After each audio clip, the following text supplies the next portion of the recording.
Hello, my name is Bob Smith, and I'm a accounting instructor at Mid-State Technical College, and I also am involved in the VITA program at Portage County. I've been asked to do a brief presentation on some issues that we find in tax-wise in regards to the Affordable Care Act. Now, I need to start off by saying that the Affordable Care Act is as complex of a tax topic as I've seen, and my experience in the tax business before I became a teacher is many, many years. So I've really dealt with a lot of it, and it ranks right up there as one of the most complex topics that I've ever come across. I need to do a bit of a disclaimer in a sense, in that I am not a year-round full-time tax professional anymore. I was for many years, but haven't been for the past 8 years or so. So I don't deal with Affordable Care Act issues day in and day out. What my objective here today is to kind of kick the can down the road a bit for us, to help with the process of us as a group of VITA organizations to try to become more and more understanding and more competent as far as dealing with the Affordable Care Act is concerned. We're not going to answer all our questions today by any stretch, and in fact we're going to deal with pretty much the most commonplace kinds of situations that we might encounter, and not going into some of the more unusual ones. With that said, I would like to get us started, and I'm going to be using the TaxWise program, and hopefully you'll be able to see that if I get that up here. And I hope that that is clear enough to you, and you may need to kind of increase your screen size a little bit, because I'm sure that can be a little bit small to see. But nonetheless, I want to take a somewhat of a tour of some of the forms that we encounter in regards to Affordable Care Act, and maybe give a little bit of an explanation, and hopefully we can at least leave this and say, you know, when that form is in front of me, I know what it's trying to accomplish, and I kind of know how that fits into the scheme of things. And the first one I want to look at is just simply the ACA page 1, which is our basic Affordable Care Act worksheet, kind of our beginning point. And we note the top two questions, one of which relates to Form 8962, whether or not insurance was gotten through the marketplace. And Form 8962 is the premium tax credit. So that's sort of keying us, if the answer to that is yes, that's sort of keying us that a premium tax credit is a possibility for that taxpayer of ours. The second one is whether or not the taxpayer, spouse, or dependent was granted either a marketplace exemption, or whether they want to apply for any of the exemptions on Form 8965. And we'll talk about that in just a little bit more of a moment as far as the exemptions go. Now, I'd like us to look at the three choices that we would have for the individuals listed on the return. Now, this is just a kind of a basic return that I threw together real quickly, and I have 4 individuals on it: taxpayer, spouse, which are WRS, KPS, and then WS and SS are dependents. So this particular just brief example that I threw together has 4 individuals on it. Again, taxpayer, spouse, 2 dependents. And when we look at these 3 choices that we have, the first is had minimum essential coverage, or is applying for or granted an exemption for the entire year. And pretty much what that's telling us is that they are not subject to the shared responsibility payment.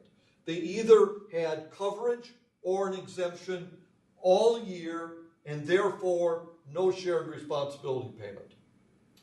The second option, and notice what happens when I click the second option. All of the months light up at that point. Because in this case, we're saying we either had, or our client, our taxpayer had minimum essential coverage or an exemption for only part of the year. And we note here that it says check the boxes for each month that they did not have minimum essential coverage and are not claiming an exemption. In other words, check the boxes for those months that they will be responsible for shared responsibility payment is essentially what you're saying there. And then our third option, and notice what happens with our months go dormant at this point. We're saying with the third box that they don't have essential coverage and they don't have an exemption for the entire year. TaxWise knows at that point that the shared responsibility payment applies to all 12 months and we don't need to sort of tell it again. The only time we're checking those boxes, guys, is when we're in the middle here, when there is coverage or exemption for only part of the year. Then we need to go in and be specific as to which of those months they did not have the minimum essential coverage or they did not have an exemption. Okay, so that's our ACA page 1, kind of the base of our activity within TaxWise in regards to the Affordable Care Act. Now, ACA page 2, which is on the forms tree right below page 1, this starts out that it has space for some more individuals in the household, and we're answering those essential coverage or exemption questions. So the top part is nothing more than a continuation of page 1. But then when we get to the second portion here, these would be auto-calculated. These would be calculated essentially based on what you had said on page 1. For instance, let's say that I go back to page 1 and I'm telling it that all 4 of these individuals did not have minimum essential coverage and did not have an exemption all year. Now, of course, that's just one of our potential options, and we don't need to choose the same answer for each of the individuals, but for my performance here and for me just a demonstration purpose for the next minute or so, I just happen to check that they did not have essential coverage or did not have exemption for all 4 of these individuals on this make-believe return I've come up with. Now I'm going to go to ACA page 2 and look what we have now. We have these various boxes being filled in automatically, and what this is doing is it is calculating, in fact, the shared responsibility payment.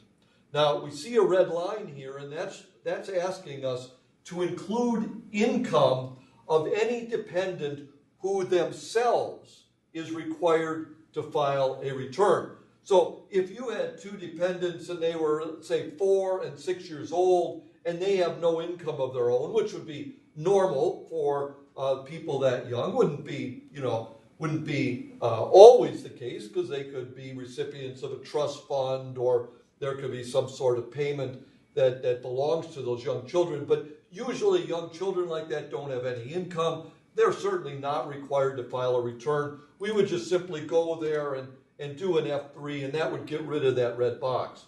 But basically, guys, page 2 of the Affordable Care Act is calculating the shared responsibility payment. And in fact, if we went to 1040 page 2, which I'm going to choose right now, and we scroll down a little bit, we'll see that $975 that was calculated on that worksheet is in fact present now on our tax return itself.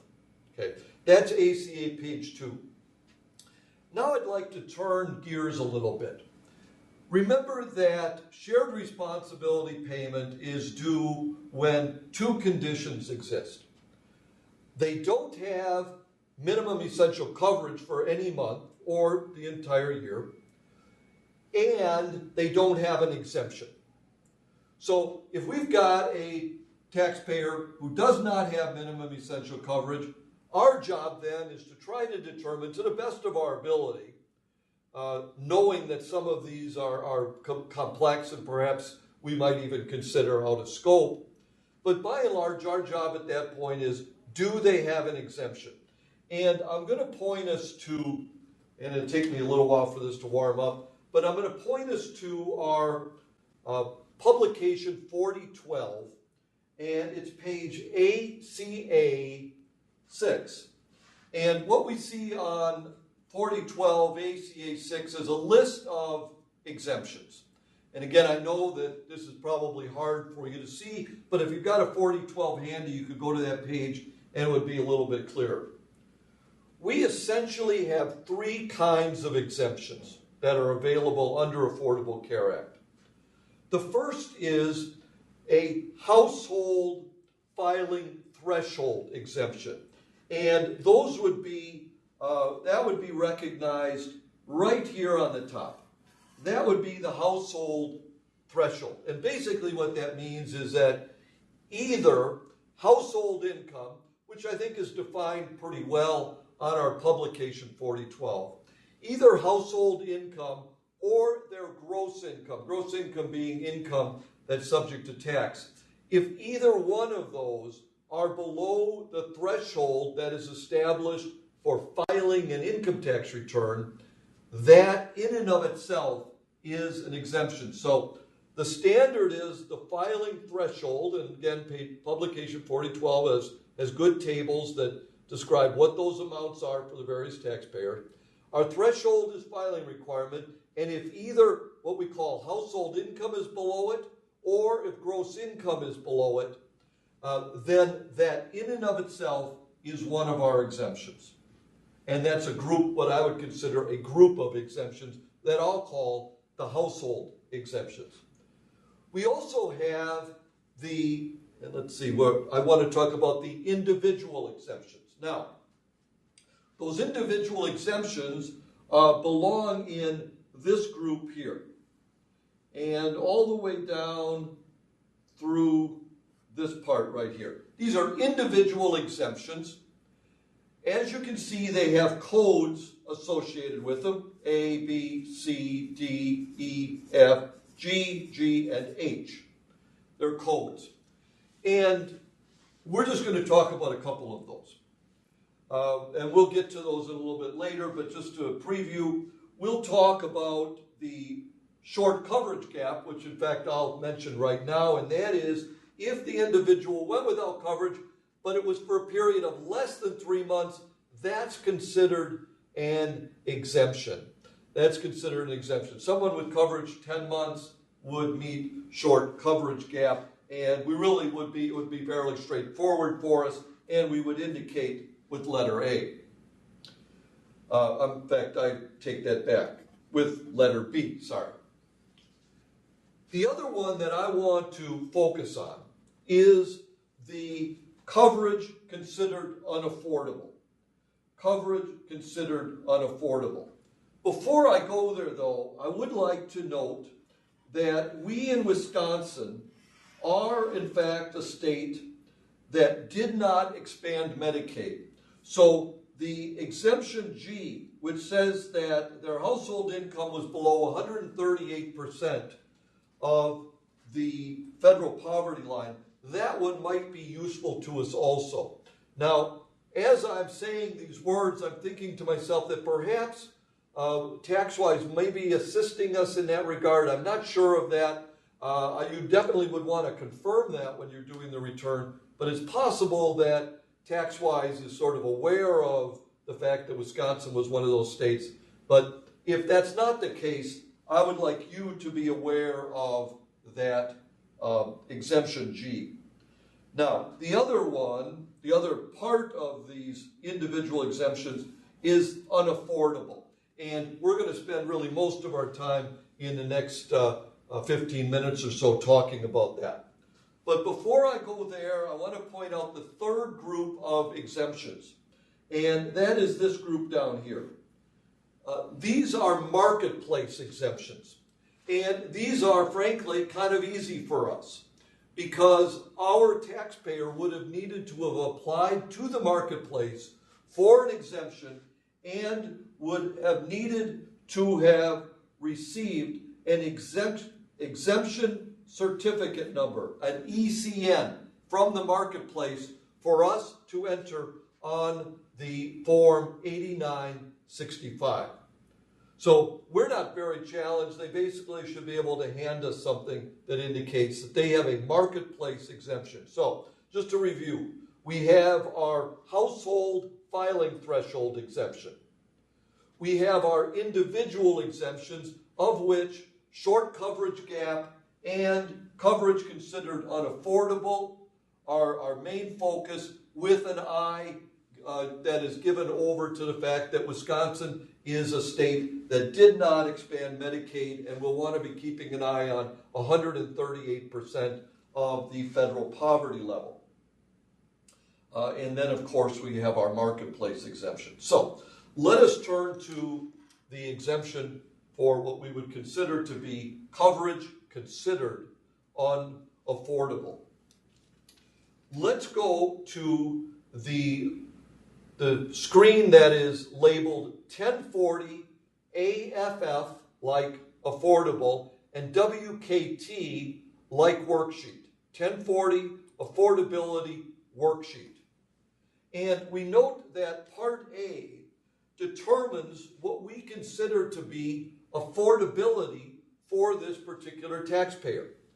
We look at household income, and we can add in medical premiums that are being paid through an employer on a pre-tax basis. I believe that that is what that line is looking for. I tried to confirm that through several sources and really didn't get an answer that was satisfactory. But to best of my knowledge, what line 2 on this affordability worksheet is talking about are that an employee, through a choice of theirs, is buying insurance, at least partially, through the employer, paying part premiums, and those premiums are being taken out of their earnings on a pre-tax basis, meaning they're not subject to income tax.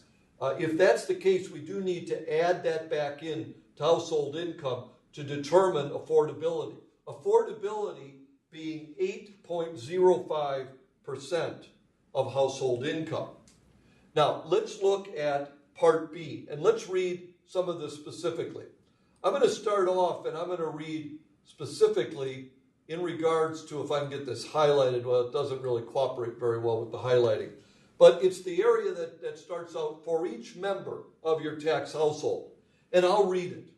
Enter in the columns provided below, the columns provided the annual premium. And that's a key thing, that these amounts that we might enter down here, even though they're month by month, they are considered to be annual. And I beg your pardon, I didn't switch over the screen. And just to reiterate here, guys, Part A, the affordability threshold, that's determined by household income plus those pre-tax premiums to give us affordability, which is 8.05% of household income, and that's the top part, Part A. Part B, to get back to and to try again to talk about it.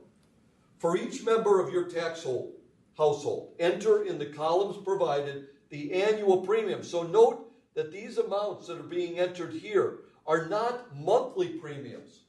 These are annual premiums on a month-by-month basis. So we will annualize our premiums, and then each month we'll enter those annual premiums. So in other words, these amounts, if we totaled them up, would be much, much more than the premiums actually are, because it's annualized for January, and then we put in an annualized amount for February, March, and etc. Continuing on with that first paragraph in Part B, if the monthly premium is the same the whole year, enter the annual premium in the space for each month, just what I had mentioned. If the premiums only cover part of the year, use the annualized premium worksheet to determine the annualized premium. And by the way, that annualized premium worksheet is in the Form 8965 instructions. I believe that it's on page 8, if memory serves me well. Okay, now I'm going to drop down to the paragraph below the options.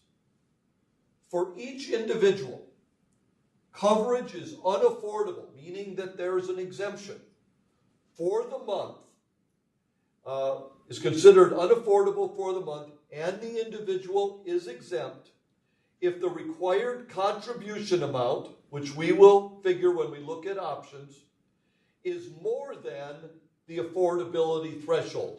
Meaning, hey, the premiums that they have available to them are more than what are considered to be affordable, and affordability is 8.05% of household income. If the premiums are more than affordability, they are exempt for that month, and if it lasts for 12 months, of course, exempt for the whole year. Now, let's look at the options. Use the first that applies. So we're going 1, 2, 3 in order. Down, 1, 2, 3.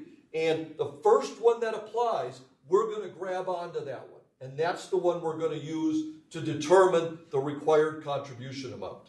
If the lowest cost self-only policy offered to each member of the taxable, meaning that employers are offering self-only coverage to each member of the household. You know, the employer's offering this individual self-only, and that employer or even another employer is offering self-only to that member, and then another employer to that individual.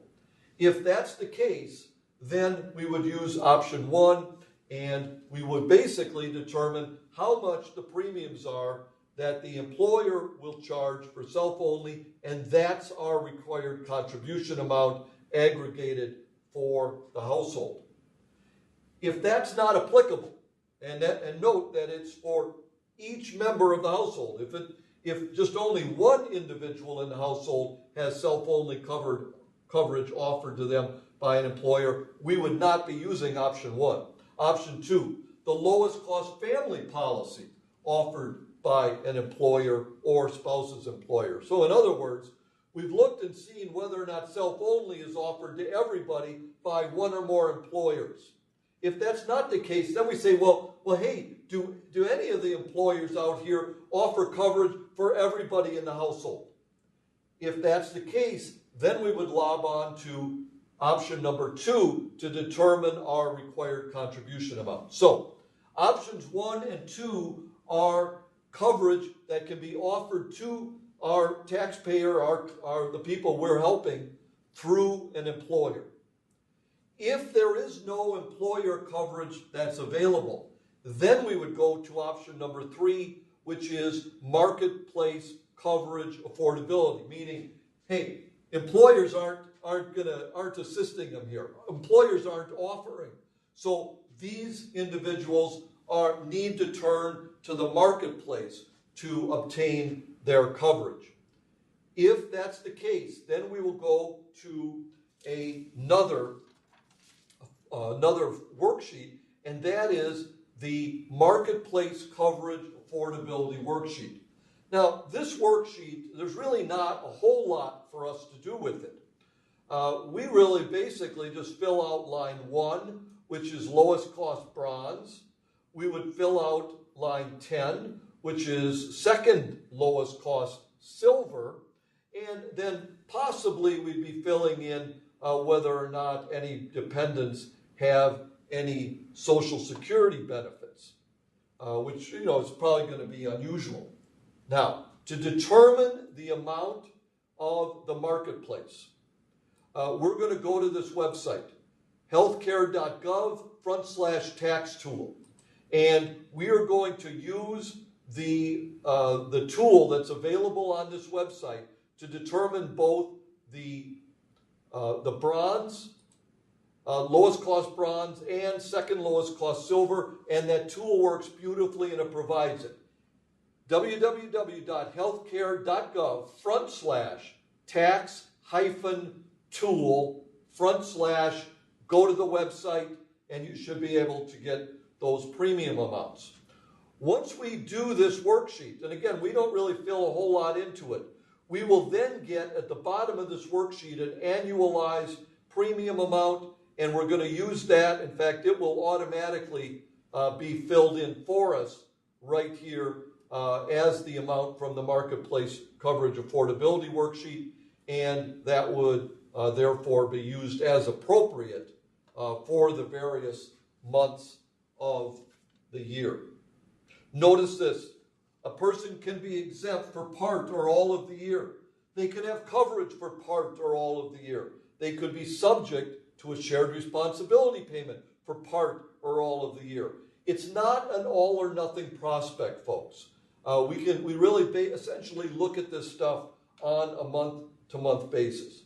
Remember that there are going to be certain situations that are overly complex, and we need to be preparing returns that we have confidence in our ability to do them accurately and completely. And so we don't want to try to fake it. If we don't know it, we need to kind of admit to that and talk to your site coordinator about whether or not it would be appropriate for us to be doing that return. But many of these unaffordable, short coverage gap, household threshold, we should be able to, I think, with a good deal of confidence, we should be able to deal with those. And I certainly hope that our discussion today has moved that even closer to reality.